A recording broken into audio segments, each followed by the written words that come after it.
काळ किती निष्ठुर असतो ना. आज याच काळानं महाराष्ट्राचा दादा माणूस म्हणजे उपमुख्यमंत्री अजित पवारांवरती घाला घातला.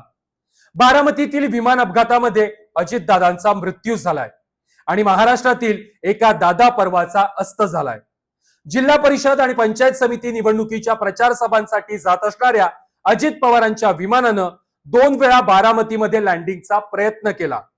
अजित पवारांचं विमान पहिल्या लँडिंगच्या प्रयत्नामध्ये धावपट्टी जवळ येऊन परत हवेत गेलं आणि एक मोठी गिरकी घेऊन दुसऱ्यांदा लँडिंगचा प्रयत्न करत असताना विमान क्रॅश झालं.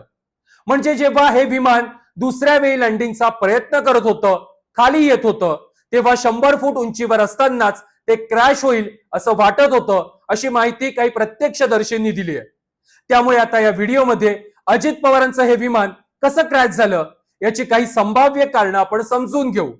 मात्र त्याआधी हे विमान कोणतं होतं तेही पाहू. अजित पवार ज्या विमानातून प्रवास करत होते ते लिअरजेट 45 विमान होतं. हेच लिअरजेट 45 विमान खासगी जेट आणि चार्टर विमानांची सुविधा पुरवणाऱ्या दिल्लीतील VSR नावाच्या कंपनीद्वारे चालवलं जातं. हे विमान 16 वर्षांपूर्वीचं होतं. लिअरजेट 45 हे बॉम्बार्डियर एरोस्पेस नावाच्या कॅनडाच्या कंपनीनं बनवलेलं आहे. हेच लिअरजेट 45 विमान 1998 पासून व्यावसायिक उड्डाणांसाठी वापरलं जात आहे. मात्र यापूर्वी 14 सप्टेंबर 2023 रोजी VSR कंपनीचं एक लिअरजेट 45 विमान मुंबई विमानतळावरती क्रॅश झालं होतं. विशाखापट्टणम मधून येत असताना मुसळधार पाऊस आणि कमी दृश्यमानतेमुळे विमान क्रॅश झालं होतं. विमानाचे 2 तुकडे झाले होते आणि त्याला आगही लागली होती. त्यावेळी पाऊस असल्यानं विमानाला लागलेली आग लवकर विझली. मात्र त्यावेळी 8 लोक गंभीर जखमी झाले होते. आता याच VSR कंपनीच्या लिअरजेट 45 विमानालाच दुसऱ्यांदा अपघात झालाय आणि या अपघातामध्ये अजितदादांचा मृत्यू झालाय. अजित पवारांचं विमान मुंबईतील छत्रपती शिवाजी महाराज आंतरराष्ट्रीय विमानतळावरून सकाळी 8:10 निघालं आणि 8:45 रडारवरून गायब झालं. काही एव्हिएशन एक्सपर्टच्या अंदाजानुसार हे विमान बारामतीमध्ये दाट धुक्यामध्ये अडकलं. हा डोंगराळ भाग असल्यानं अत्यंत कमी दृश्यमानतेमुळे पायलटला लँडिंग मध्ये अडचण आली. असा प्रसंग आल्यास पायलट 2दा लँडिंगचा प्रयत्न करतात.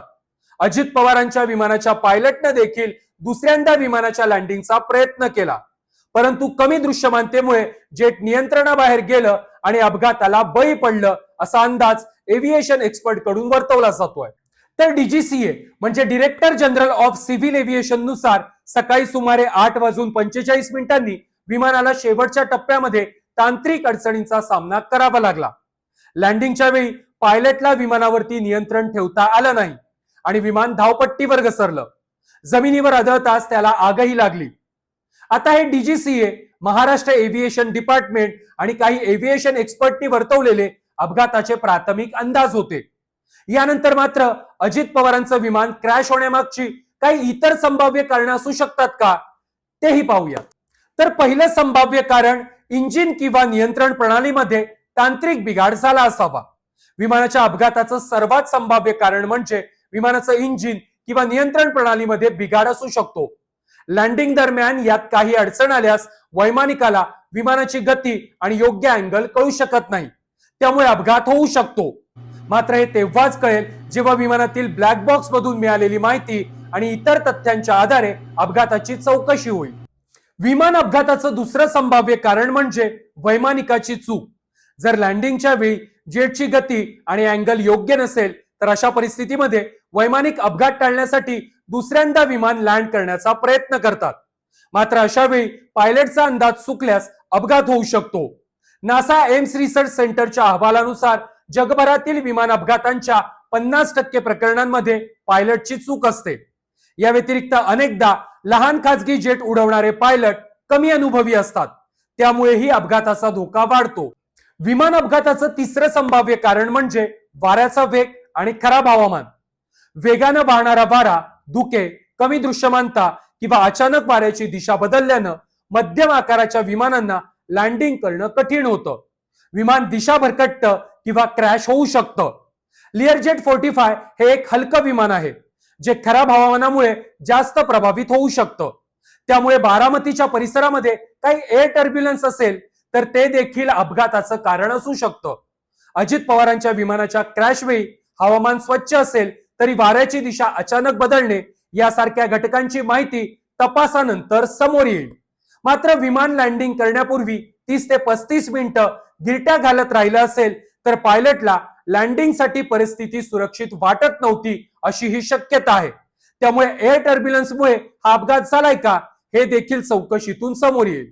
विमान अपघाताचं चौथं संभाव्य कारण म्हणजे धावपट्टीतील बिघाड. लँडिंग मध्ये तांत्रिक घटक आणि वैमानिकाच्या कौशल्याव्यतिरिक्त धावपट्टीची स्थिती देखील एक महत्वाचा घटक असते. जर धावपट्टी ओली असेल, योग्य प्रकाश नसेल तर योग्य कोन आणि वेग असूनही विमान दिशा भरकटून धावपट्टी बाहेर जाऊ शकतं. विमानाच्या अपघाताचं पाचवं संभाव्य कारण म्हणजे कंपनीचा निष्काळजीपणा. VSR कंपनीकडून या लिअरजेट 45 विमानाची योग्य देखभाल दुरुस्ती होत होती का? कंपनीच्या निष्काळजीपणामुळेच हा अपघात झालाय का असा संशयही आता व्यक्त केला जातोय. कारण याच कंपनीच्या लिअरजेट 45 विमानाचा हा दुसरा अपघात आहे. या अगोदर 2023 साली देखील एक अपघात झाला होता. आता ही अपघाताची सर्व संभाव्य कारण आहेत. मात्र DGCA या अपघाताची सखोल चौकशी करणार आहे. या चौकशीसाठी क्रॅश साईटची फोटोग्राफी, तांत्रिक विश्लेषण आणि ब्लॅक बॉक्सची तपासणी केली जाईल. त्यानंतर या अपघाताचं खरं कारण काय आहे हे समोर येईल.